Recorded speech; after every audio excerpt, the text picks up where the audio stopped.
Hello class, and welcome to History 223M, the history of medieval Europe. Apologies for the headphone. I've been having some audio problems with my mic, so I have to look like a podcast nerd. So my apologies there. Anyway, in this video I'll give you an introduction to the class. We'll walk through the syllabus, which I recommend that you have open on some screen near you, and just kind of get us rolling, get us started, do what we're going to be doing over the next few weeks. So I think I always like to begin these videos with the question of why. Certainly the world that we live in right now is a weird and fascinating enough place that a reasonable person could question, like, why do we need to jump back, 1,000+ years to figure out what was going on in what was a, dirty, poor, undereducated backwater part of the world? And it's a fair question. I think that all of those things are true. This is an odd area to focus in, but there's more connections between medieval Europe and the present than one might immediately think. I think that a study of medieval history will challenge us in a lot of ways. Going back to something that Martin Luther King said, that the arc of history is long, but it bends towards justice. It feeds into this notion that history, we're moving on a pretty kind of straight and upward slope. Things were bad in the past, we're working on making them better, and we'll get there eventually, just by dint of time passing. And I think events over the past few years or decades will cause a reasonable person to question that. Like, no, it's not that easy. Things do not move in straight lines. And medieval Europe is a period where we see that things don't move in straight lines at all. There are periods of collapse and decay. Things rise up and get good again. Then they crumble back down. So understanding these ups and downs of history, how things go right, how things go wrong, what humans have to do with that, what humans have no control over. Certainly, things like the Black Plague or the medieval warm period, nothing to do with human causes. Black Plague, kind of, but how humans acted in response to these things, and certainly, in a time when people are more and more worried about climate change, it's worth looking at. So, that's one set of reasons that just kind of. To better understand the human condition, to better understand the institutions and structures that people build, and how those structures change and adapt over time. I think medieval Europe is great for that. I think another reason to justify this class's existence. This is nominally a Catholic school, or ex-Catholic school, still fuzzy on that, even though I've been working here for years. But certainly the school was founded by Dominican nuns that are an organ of the Catholic Church, and the Catholic Church is absolutely a creation of the medieval period. Sure, Jesus was around in the ancient Roman times, just right around the time of the first two Caesars, but the Church as we know it today, that comes out of the medieval period. You can't make sense of the structure of the Church, the rituals and organization of the Church, without understanding of this period in history. Certainly the Church has been in the news lately, not for the best reasons. To understand kind of the instinct that we still see all these years later, to view the Church as kind of the sacred and valuable thing and must be protected, even at the expense of its congregants, even at the expense of the faithful. That's thinking that would be certainly right at home in medieval Europe. So we won't look at kind of church sex scandals per se. That's a lie. Yes, we will. We will absolutely look at church sex scandals, and the kind of the interesting role of sexuality and celibacy in the church. Again, something that's so much of a part of the priesthood today is tied so much to some of the horrid abuses that we've seen lately, or seen come to light lately. So anyone that is a Catholic, anyone that operates in institutions created by Catholics, I think it's worth studying the medieval period for that. And then finally, I think you can't be a good citizen with an understanding of history. And many of this country's founding principles and founding institutions harken back to the classical period, right? And that was part of the point of the Renaissance and the Enlightenment, is that it's this rediscovering of ancient knowledge that was somehow kind of lost or obscured, or considered to be lost or obscured during the medieval period. And we're kind of going back to those basics and coming up with things like a republic and representative government, and the focus on rationality and individual rights. All that stuff, comes, in part from the ancient world, and gets carried into the early modern period when our country was founded. But it goes through the medieval period first, and if you want to have any understanding of this country's history, of the world that existed when the colonists came over, built, and then eventually rebelled and declared independence, understanding how those ideas pass through the medieval period is useful, I think. It'll inform, if not so much our worldview, but theirs. And if you want to understand the systems they created, you have to understand how they viewed the world. And just in general, it's stories of power and riches and love and lust and all that stuff that makes up a big chunk of the human condition. We'll discuss that too. So I think there'll be something in here for everyone. I mean, we have a kind of a range of majors represented. Anything that we can do to kind of tweak this class toward your interests, to make this more germane to your studies and your life, let me know. That's something. We have a discussion board. More on that in a second. But I'm happy to kind of drive conversation there towards what you folks are interested in. So, let's start going through the syllabus. Okay. First block down after the description, course materials. You will absolutely need your books for this class. We're moving at a pretty brisk pace. History is very reading intensive. That you're getting your main narrative out of the books. I provide lectures with every unit, of course, but again, they're part of the story.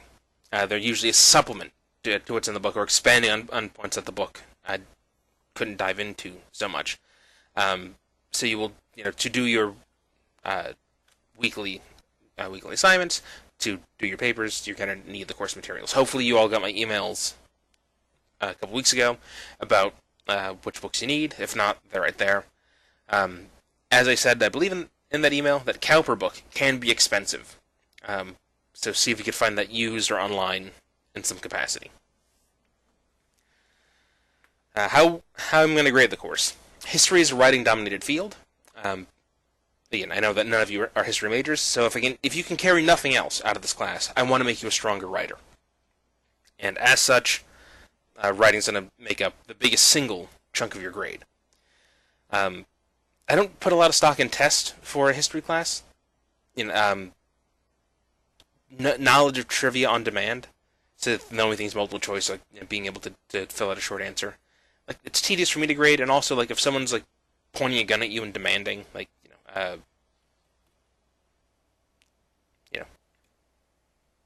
who was the victor at the Battle of Agincourt? You've got bigger problems than not knowing what the Battle of Agincourt is and who won it. But your phone knows that, right? You carry all of human knowledge around in a little device in your pocket. You can look up that kind of stuff.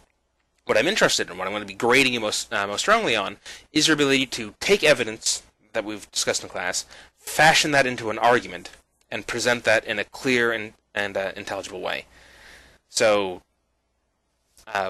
papers are weighted most heavily. Your midterm and finals are going to be short essays that are a little bit more focused in their topic.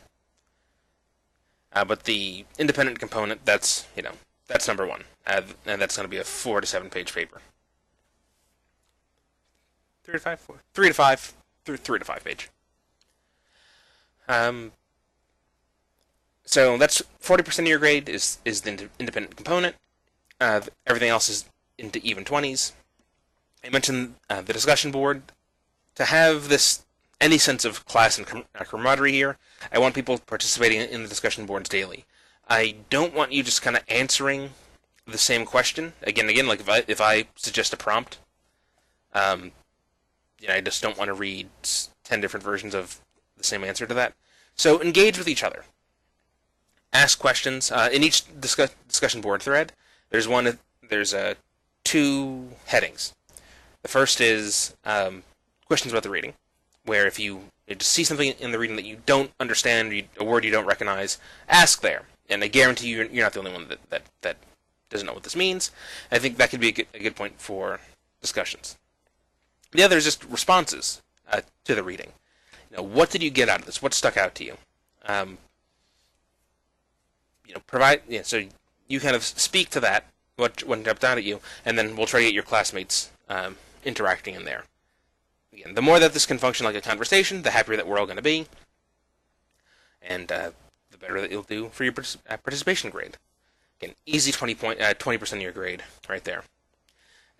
Unit writing assignments. That's just a short answer, 1 page usually, or 2 or 3 good, 1 or 2 good paragraphs, just summing up what we went over in the reading and asking one kind of pointed question about that. So again, think about a page to answer those. Okay, late work.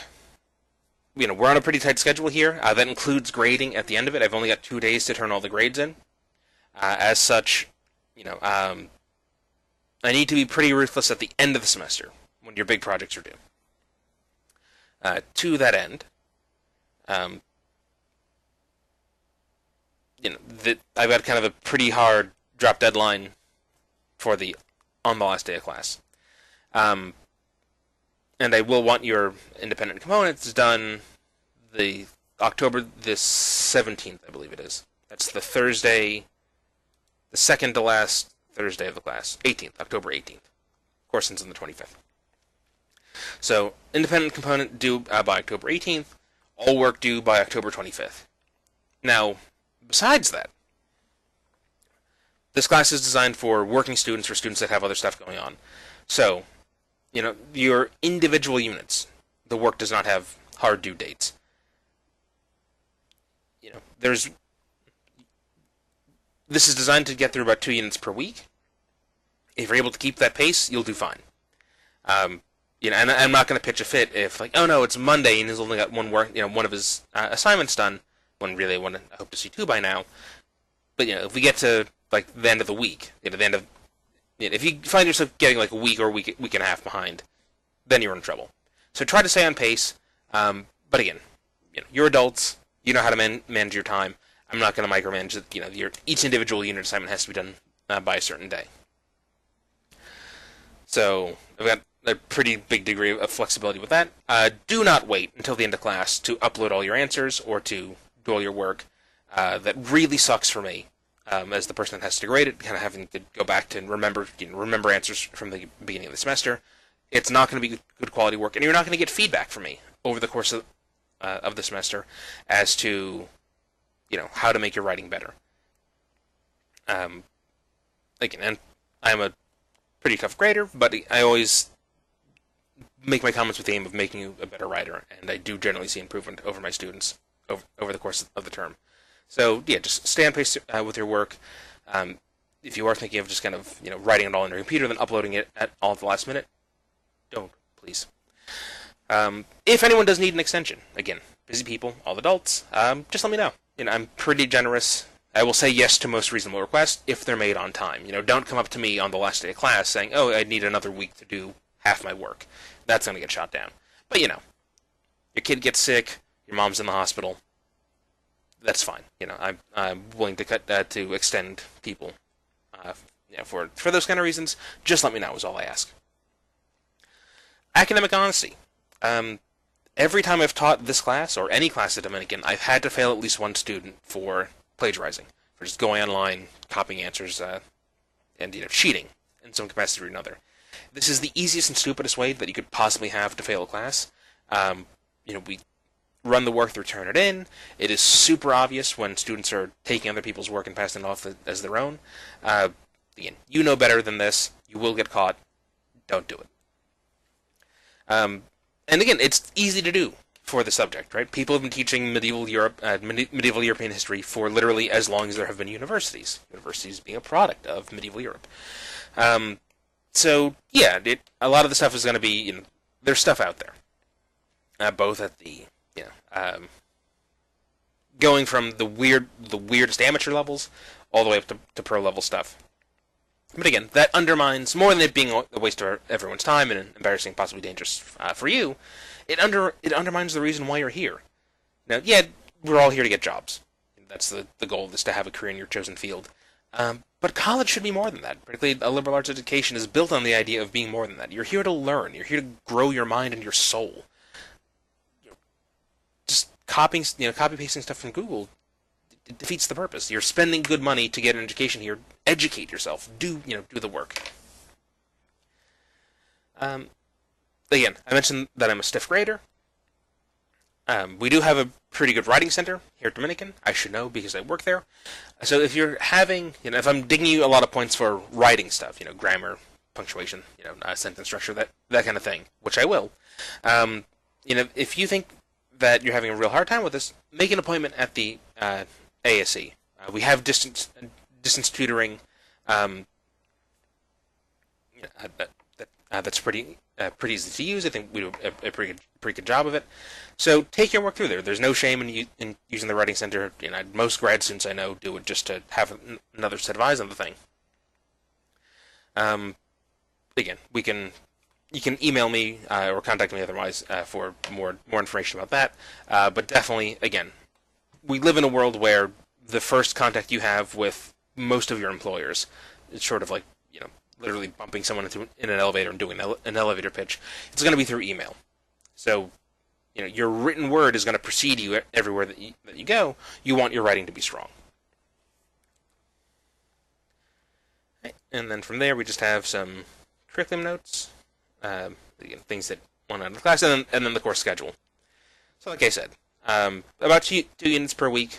Again, the class is broken down based from kind of an older framework that Dominican had, where we broke things into 2-week modules, which kind of works for this class. I think we can look every 4 units is kind of a different chunk of this period, and can maybe break this down to more data-still bytes, because we are looking at about a 1,000-year stretch from roughly 400 to roughly 1500 AD. So, yeah, about 1100 years is what we're going for.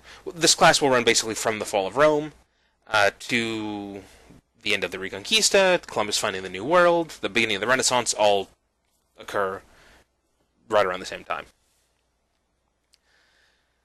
Alright, so that's that. Oh, I will say, just another note on the independent component that I forgot to leave out. In this big stretch of European history, the one image that emerges most clearly from medieval Europe is the image of the knight, and that's what your independent component is going to focus on. The history of knighthood, the view of knighthood, how these people actually conducted themselves. This is a violent period, and knights were the premier purveyors of violence and turning that violence into political power and wealth. So were these noble heroes out kind of questing for good and for God? In a lot of their minds, yes. Some of them had, I think, a more cynical view of what they did. So, your independent component will look at, again, knighthood, what medieval warfare looked like, how knights functioned in society, to explain this most iconic part of the medieval period. And again, that's still Game of Thrones is the biggest show on television when they finally get around to releasing a new season. Knights in armor all over that, and actually the theme of knighthood plays a big role there. It's kind of this inextricable part of both the memory of the medieval period and the kind of fantasy imaginings that run off of it. So I think that'll be another thing that you walk away from here, is understanding how knighthood worked, and as the most essential institution of the period. So, to that end, we'll be reading the Poem of the Cid. That's a Spanish epic poem that looks at this legendary knight that basically was, spoilers, was exiled out of his the king that he served exiled him out of Toledo, the kingdom of Seville. No, I'm sorry. Worked for Castile, which is the main Spanish kingdom, really becomes what we call the country of Spain now. So he's exiled out of Castile, goes and carves out a kingdom for himself in the south of Spain. And I think that kind of making a living by his own sword, going kind of literally cutting his way towards the world, the man that he wants to be in the world that he wants to see, that's the essence of knighthood right there. And it's not as it can be, even when it's couched in very romantic language and very kind of stilted phrasing. There's a cynicism there. There's a real kind of greed and power hunger behind it. That I think it's an interesting juxtaposition with kind of the reality of what he's doing compared with how he's being held up as this perfect man of God. So I think if we can kind of understand that, we'll understand a lot about the medieval period. Okay, so thanks for sitting along through all this. I think that we're going to have a good time this semester. If there's anything I can do to make the class more accessible, just email me, and I will do that. Okay, so I look forward to working with you over the next couple weeks, and I'll see you then.